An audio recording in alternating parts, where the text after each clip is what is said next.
Monsieur le ministre, vous nous avez dit il y a quelques instants que dans 2025, je crois, vous feriez l'évaluation parce que, en fait, ce que vous dites, c'est que l'avenir, c'est celui de l'intégration des psychologues dans le parcours de santé mentale.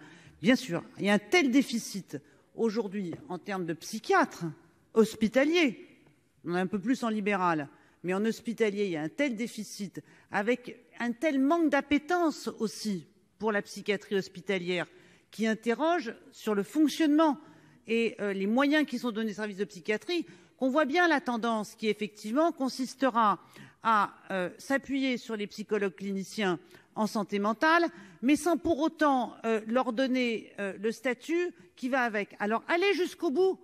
Réfléchissons et travaillons ensemble sur les passerelles, par exemple. À quel moment un psychologue clinicien expérimenté ayant travaillé en hôpital peut bénéficier d'une passerelle pour devenir psychiatre? Oh là là là là là là, qu'est-ce que j'ai pas dit là, monsieur le ministre? Et je vous ai vu réagir et je m'attendais à cette réaction. Et pourtant,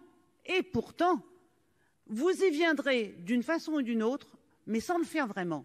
C'est-à-dire que vous utiliserez les psychologues cliniciens pour suppléer dans les services de psychiatrie, à l'absence de psychiatres, mais vous ne leur donnerez pas le statut et la reconnaissance auxquels ils pourraient prétendre, avec des compléments d'études et au regard d'une expérience professionnelle. Je vous invite à y réfléchir parce que c'est probablement la seule voie digne et honorable, et pour la santé mentale et pour les cliniciens.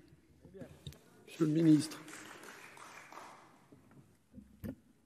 Oui, Madame la sénatrice, je me suis permis de réagir, peut-être de façon excessive, mais je m'en explique. Comme vous le savez fort bien, les psychologues aujourd'hui ne sont pas une profession de santé, c'est une formation qui n'a pas grand-chose à voir avec la santé, et en aucun cas je ne me permettrai de les comparer à des psychiatres qui ont une formation non seulement médicale de base, mais en plus une spécialité par rapport à la psychiatrie.